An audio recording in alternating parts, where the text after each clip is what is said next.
अस्सलाम वालेकुम बच्चे, कैसे हैं सब लोग? होप सो सब ठीक होंगे। आज हम 9th क्लास की physics according to new syllabus 6 chapter का टॉपिक देखेंगे, that is the pressure in liquids. के लिक्विड्स में प्रेशर किस तरह से निकाला जाता है, प्रेशर किस तरह से फाइंड आउट किया जाता है और वो किन चीज़ों के ऊपर डिपेंड करता है। कहते we have learned in lower classes that liquid exerts pressure in all direction. कहते हैं हमने छोटी क्लासेस में पढ़ा हुआ है कि जो लिक्विड है अगर उसको किसी चीज़ में रख दिया जाए तो वो हर डायरेक्शन में प्रेशर लगा रहा होता है। Moreover liquid pressure increases with depth, और जैसे जैसे आप किसी लिक्विड में गहराई में जाते जाएंगे तो प्रेशर बढ़ता जाएगा। अब डिटर्मिन कैसे करना है उसका हम लोग यहाँ से स्टार्ट करेंगे। बेसिकली ये टॉपिक स्टार्ट हो रहा है यहाँ से। कहते हैं let us determine the pressure at a certain depth of a liquid. कहते हैं सपोज करें कि ये मेरे पास लिक्विड है, एक कंटेनर में मैंने फिल किया हुआ है, इसमें मैंने किसी यहाँ पे किसी डेप्थ के ऊपर, किसी गहराई के ऊपर मैंने प्रेशर निकाला। Figure 6.8 show a container of liquid. मैंने वही आपको शो करवा दिया है कि ये कंटेनर है जिसमें लिक्विड फिल हुआ हो। Consider an area in the A in the liquid at depth H. कहते हैं सपोज करें इस लिक्विड की हाइट से यहाँ पे एच नीचे गहराई है, एच हाइट के ऊपर हमारे पास यहाँ पे एक सरफेस एरिया, ये बात ठीक है, जिसके ऊपर आपने प्रेशर फाइंड आउट करना है। एच डेप्थ के ऊपर हमारे पास एक surface area a. The force acting on this area is equal to the weight of the liquid column over the surface area. कहते हैं इसके ऊपर कितना प्रेशर लगेगा, ये जो हमारे पास ये वाली जो सरफेस है इसके ऊपर कितना प्रेशर लगेगा वो डिपेंड करेगा इसके ऊपर ओवरऑल हमारे पास लिक्विड कितना है, इस सरफेस एरिया के ऊपर कितना लिक्विड है। ठीक है,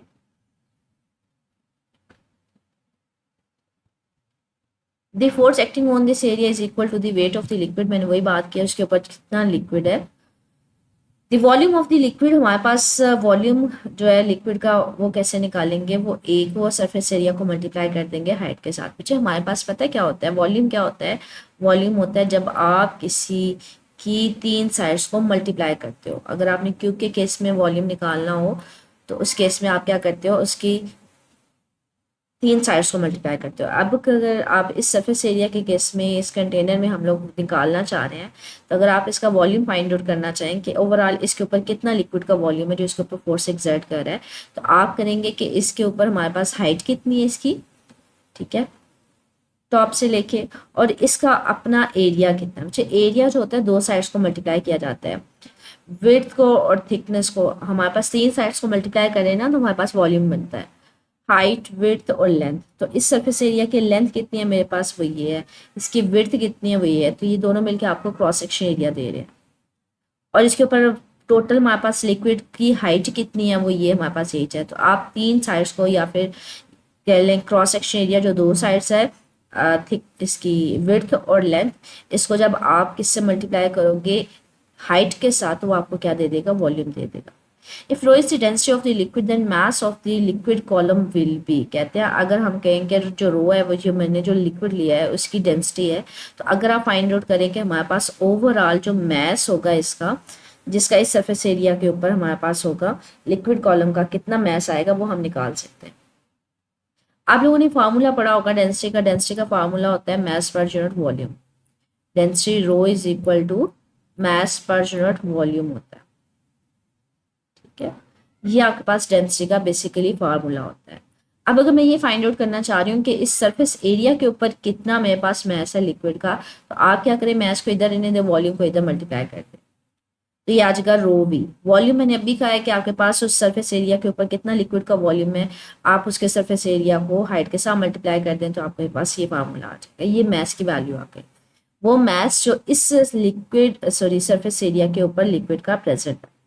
कहते हैं the force acting on the area. अब इस सरफेस एरिया के ऊपर कितनी फोर्स एक्सर्ट होगी, वो हमारे पास होगी F is equal to m g. Maths का तो अभी हमने फार्मूला निकाला है, रो ए जी, बच्चे ये स्पेस नहीं है, ये साथ में ही है, रो ए एच और जी साथ में। प्रेशर का हम लोग फार्मूला पढ़ चुके हैं कि इस सरफेस एरिया को प्रेशर कैसे लगेगा, वो होता है फोर्स पर यूनिट एरिया। हमने ये तो फाइंड आउट कर लिया कि हमारे पास जो फोर्स है वो कितनी लगेगी, रो ए एच जी, तो उसको डिवाइड कर देंगे एरिया के साथ। तो ये वो प्रेशर है जो लिक्विड इस सरफेस एरिया के ऊपर एक्सर्ट करेगा। आगे कहते हैं question 6.4 shows that the pressure in a liquid increases with depth. अब ये प्रेशर का फार्मूला आ गया। प्रेशर का बच्चे फार्मूला जो है हमें बता रहा है कि प्रेशर 3 चीज़ों के ऊपर डिपेंड करे। पहली बात ये जो मैं लिक्विड ले रही हूँ कोई सा भी लिया जा सकता है, ये पानी हो सकता है, हनी हो सकता है, मरकरी हो सकता है, कोई सा भी लिक्विड। उसकी डेंसिटी के ऊपर, ग्रेविटेशनल एक्सेलरेशन के ऊपर और हाइट के ऊपर। मेन तो हमारा बेसिकली ये हाइट है, ठीक है। तो मैं हाइट ऊपर नीचे कर दूंगी। अगर मैं सरफेस एरिया यहाँ पे बॉटम पे और नीचे लेती जाती हूँ तो प्रेशर उतना ज़्यादा बढ़ता जाएगा। तो यहाँ पे यही कह रहे हैं कि प्रेशर इंक्रीज होगा डेप्थ के साथ। The value of the pressure depth depends on the depth and density of the liquid. मैंने वही बात की है कि डेंसिटी मतलब इसमें आप लिक्विड कौन सा ले रहे हो, पानी ले रहे हो, शहद मतलब हनी ले रहे हो, क्या चीज़ ले रहे हो। तो ये यहाँ तक हमारे पास टॉपिक एंड हो जाता है। How we can determine the pressure in liquids. आगे वो एक जनरल सी इंफॉर्मेशन दे रहा है। कहता है हमारे पास क्या है, pressure produces force at right angle to the surface. कहते हैं जो हमारे पास फोर्स लग रही होती है ना प्रेशर की, अगर ये सरफेस एरिया ना तो प्रेशर इसके ऊपर लग रहा होता है 90 डिग्री के एंगल से। अब ये देखिए प्रेशर डाउनवर्ड डायरेक्शन में लग रहा है, प्रेशर ये है, सरफेस एरिया ये है, तो प्रेशर और सरफेस एरिया के दरमियान जो एंगल होता है वो 90 डिग्री होता है, ठीक है। ये 90 डिग्री एंगल होता है। तो इसका मतलब है वो जो फोर्स लगाता है, वो जो प्रेशर लग रहा होता है लिक्विड की तरफ से, वो क्या होता है, राइट एंगल। राइट एंगल का मतलब होता है 90 डिग्री। अब force or its components are parallel to the surface does not contribute to the pressure. कहते हैं सिर्फ और सिर्फ जो फोर्स या प्रेशर हमारे पास राइट एंगल होगी वो एक्सर्ट होगी, बाकी जो फोर्सेस पैरेलल मतलब इस डायरेक्शन में है, सॉरी टू से जो इसी डायरेक्शन में ये लिक्विड है सरफेस एरिया के पैरेलल, पैरेलल का मतलब है इसी डायरेक्शन में फोर्स लग रही है, प्रेशर कोई लग रहा है, तो वो कंट्रीब्यूट नहीं करेंगी फोर्सेस। फोर्सेस वो सिर्फ कंट्रीब्यूट करेंगी जो हमारे पास राइट एंगल है, ठीक है।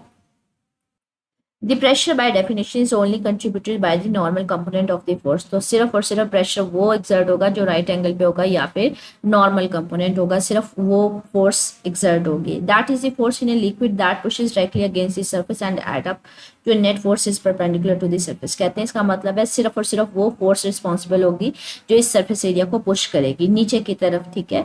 तो मतलब जो राइट एंगल पे होगी, बाकी किसी किस्म की फोर्स है वो एक्ट नहीं करेगी। तो सिर्फ जो राइट एंगल्स पे होंगी मतलब जो डाउन डायरेक्शन में होंगी वो सारी एड अप होंगी, वो नेट फोर्स से देंगी, ठीक है, जो एक दूसरे वो क्या होंगे, सरफेस एरिया के परपेंडिकुलर होंगी। आगे कहते हैं हमारे पास if there is a hole in the surface of the liquid container, the liquid spurts at right angle to the surface before curving down due to the gravity। कहते हैं अगर इसमें हमारे पास कोई होल हो ना इस सरफेस में, अगर हम सपोज करें, मैं आपको थोड़ा सा इसको शो करवाऊं, कहते हैं अगर सपोज करें अगर इस सरफेस एरिया में एक छोटा सा सुराख होता, तो ये जैसे जैसे हमारे पास सरफेस एरिया नीचे जाता है ना तो पानी ऊपर की तरफ बाहर की तरफ तेजी से निकलता।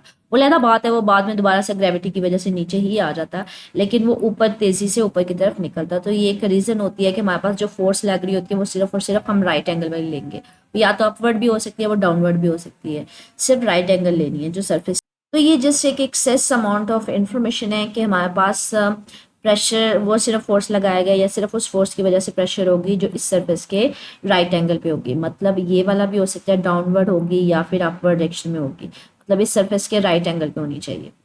बाकी जिसके पैरेलल हैं या एंटी पैरेलल हैं जो इस तरफ फोर्सेस लग रही हैं, क्योंकि मॉलिक्यूल से बच्चे हर डायरेक्शन में मूव कर रहे होते हैं ना, तो आपके पास जो पैरेलल होंगी या एंटी पैरेलल होंगी इसकी वजह से कोई प्रेशर एक्सर्ट नहीं होगा, ठीक है।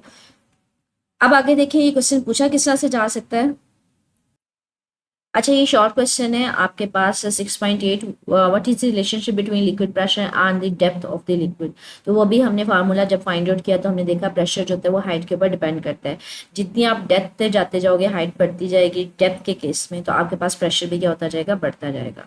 तो इसका आंसर हुआ है। बाकी इससे रिलेटेड ऐसा कोई एग्जैक्ट शॉर्ट क्वेश्चंस नहीं है हमारे पास इस टॉपिक से। वैसे इससे लॉन्ग क्वेश्चन बन सकता है that how the pressure of the liquid can be determined, ठीक है। तो उस केस में आप यहाँ से इसका लॉन्ग क्वेश्चन प्रिपेयर करेंगे कि कैसे डिटर्मिन होगा, वो आपको मैंने हाईलाइट करवा दिया कि यहाँ से हम स्टार्ट करेंगे लेट से लेके, साथ में डायग्राम ड्रॉ करेंगे और यहाँ तक आप इसको कंसिडर करेंगे, ठीक है। और जो शॉर्ट क्वेश्चन हमने पढ़ा है उसमें आप ये क्वेश्चन लिखेंगे यहाँ से स्टार्ट करके इसको यहाँ तक लिखेंगे, ठीक है, यहाँ तक। तो लॉन्ग क्वेश्चन स्टार्ट से लेके यहाँ तक, शॉर्ट क्वेश्चन यहाँ से लेके यहाँ तक। स्टिल कुछ पॉइंट मिसिंग हो, कुछ पूछना हो तो कमेंट सेक्शन पूछ लीजिएगा। ओके, अल्लाह।